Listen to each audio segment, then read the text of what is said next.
Assalamualaikum warahmatullahi wabarakatuh. Kami dari kelompok 2 menjelaskan mengenai jaringan organisasi dan strukturasi organisasi. Kelompok kami beranggotakan 4 orang. Yang pertama saya sendiri, Ainur Rohma. Yang kedua, Umi Nafiatul Rosidah. Yang ketiga, Muhammad Aziz. Yang keempat, Ahmad Surah Hamidi. Materi yang pertama akan dijelaskan oleh Umi Nafiatul Rosidah. Jaringan organisasi. Jaringan atau network didefinisikan sebagai struktur sosial yang diciptakan melalui komunikasi di antara sejumlah individu dan kelompok. Ketika orang berkomunikasi dengan orang lain, terciptalah hubungan yang merupakan garis-garis komunikasi dalam organisasi. Organisasi pada dasarnya terbentuk dari kelompok kecil yang terhubung bersama dalam kelompok yang lebih besar atau bisa disebut dengan jaringan organisasi. Hubungan juga menentukan suatu peran jaringan. Peran tersebut diantaranya yaitu jembatan, penghubung, dan pemisah.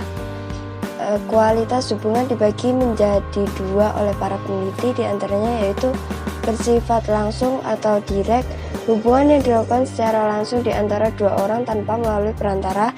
Yang kedua, hubungan tidak langsung atau indirect, hubungan antara 2 orang yang diperantai oleh orang ketiga.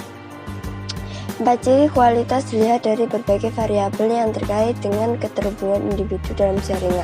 Yang pertama, fungsi jaringan, yaitu suatu organisasi tidak pernah terdiri dari satu jaringan, walaupun jaringan bersifat multifungsi, tetapi pada umumnya lebih fokus pada satu fungsi tertentu dibandingkan fungsi lainnya. Yang kedua, tingkat keterhubungan, yaitu rasio antara hubungan yang sebenarnya dengan kemungkinan hubungan.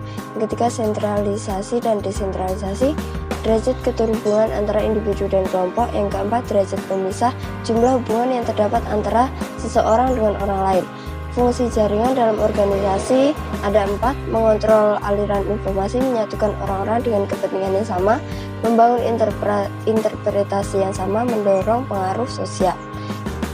Teori jaringan memberikan gambaran mengenai organisasi, atau lebih tepatnya memberikan berbagai gambaran masing-masing yang berupaya untuk menjelaskan salah satu aspek fungsi organisasi. Teori strukturasi. Strukturation teori adalah teori umum mengenai tindakan sosial, hasil pemikiran sosiolog Inggris terkenal Anthony Giddens dan para pengikutnya. Teori ini menyatakan bahwa tindakan manusia suatu proses untuk menghasilkan dan menghasilkan kembali berbagai sistem sosial. Dengan kata lain, ketika kita berkomunikasi dengan satu sama lain, maka kita membuat berbagai sistem dengan cakupan mulai dari struktur institusi sosial dan budaya yang luas, hingga hubungan individu yang jauh lebih kecil atau sempit. Secara singkat, teori strukturasi menyatakan bahwa organisasi dan kelompok menciptakan struktur yang dapat dipresentasikan sebagai aturan dan sumber daya organisasi. Namun, struktur pada gilirannya menciptakan sistem sosial dalam organisasi. Teori strukturasi memiliki gagasan bahwa aturan-aturan yang memberikan paduan sekaligus batasan terhadap perilaku kelompok dengan memberlakukan regulasi yang dibuat berdasarkan pengalaman sebelumnya. Elemen teori strukturasi. Untuk dapat lebih baik memahami teori strukturasi ini, maka kita akan menguraikan berbagai komponen atau elemen yang membentuk teori ini. Kita juga akan melihat berbagai komponen elemen penting yang menyusun teori ini. Elemen-elemen yang akan kita bahas ialah elemen agensi dan refleksivitas, dualitas struktur, dan integritas sosial. A. Agensi dan refleksivitas. Teori strukturasi dibangun berdasarkan gagasan sederhana bahwa kegiatan manusia merupakan sumber yang menciptakan dan menciptakan kembali lingkungan sosial di mana kita berada. Orang yang melaksanakan kegiatan agensi disebut agen. Proses refleksivitas yaitu kemampuan untuk melihat ke masa depan dan melakukan perubahan pada struktur sistem dalam hal terstruktur ataupun sistem yang bersangkutan, sehingga sistem tersebut tidak dapat berjalan sebagaimana mestinya. Elemen penting dalam proses agensi dan refleksivitas adalah kemampuan agen untuk mengemukakan alasan terhadap pilihan perilakunya. Contohnya, ketika mahasiswa di sini sebagai agen, sedangkan melaksanakan perkuliahan sebagai agensi. Dan perkuliahan tersebut dosen mengadakan tanya jawab, tetapi ada satu mahasiswa yang tidak mengajukan pertanyaan. Lalu mahasiswa tersebut ditanya, kenapa tidak mengajukan pertanyaan? Mahasiswa tersebut menjawab bahwa banyak yang sudah mengajukan pertanyaan, tetapi bagi mahasiswa tersebut, jawaban dari semua pertanyaan tidak ada yang memuaskan. Hal ini disebut refleksivitas. Dalam melaksanakan proses agensi dan refleksivitas memerlukan kesadaran apa yang sedang ia pilih. Kesadaran ini memiliki dua level, yaitu kesadaran diskursif, yaitu kemampuan seseorang untuk menyatakan pikiran dalam bahasa yang dapat dimengerti oleh anggota lain dalam organisasi lain. Kesadaran praktis, yaitu tindakan atau perasaan yang tidak dapat diungkapkan ke dalam kata-kata.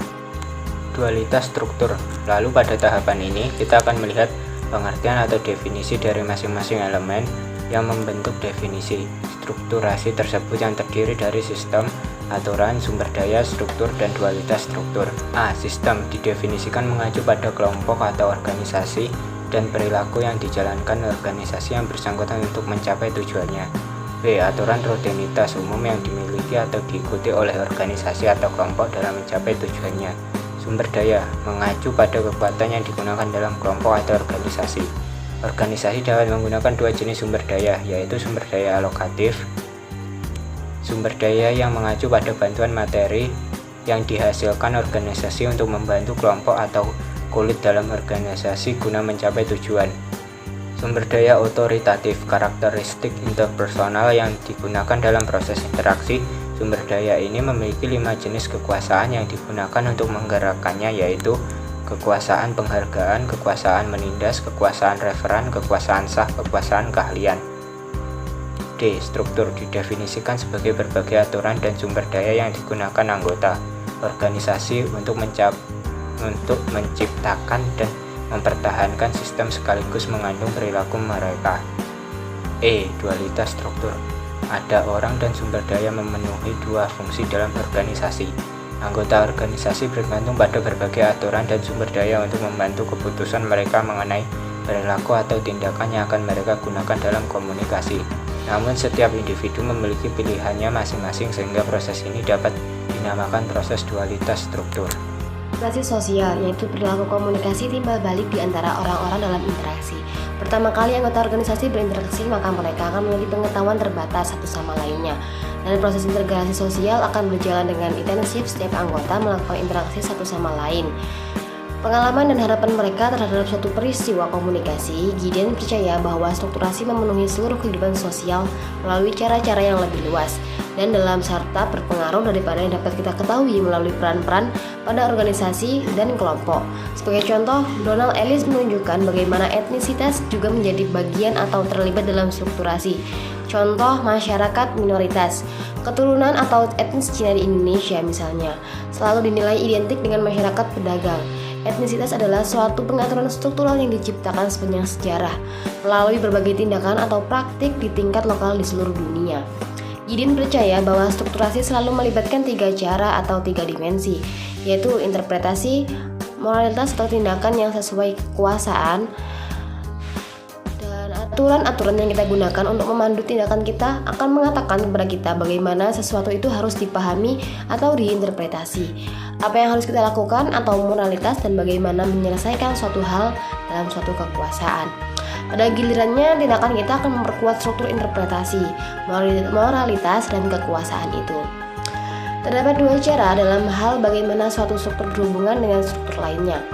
Cara yang pertama yaitu strukturasi seringkali membutuhkan mediasi, dan kedua strukturasi membutuhkan kontradiksi. Strukturasi membutuhkan mediasi, dengan kata lain, pembentukan atau produksi suatu struktur dapat dicapai atau dilakukan dengan memproduksi struktur lainnya. Misalnya, suatu kelompok dapat membuat jaringan komunikasi yang mengatur siapa yang bisa bicara dengan siapa, dan itu akan membangun sebuah peran-peran individu.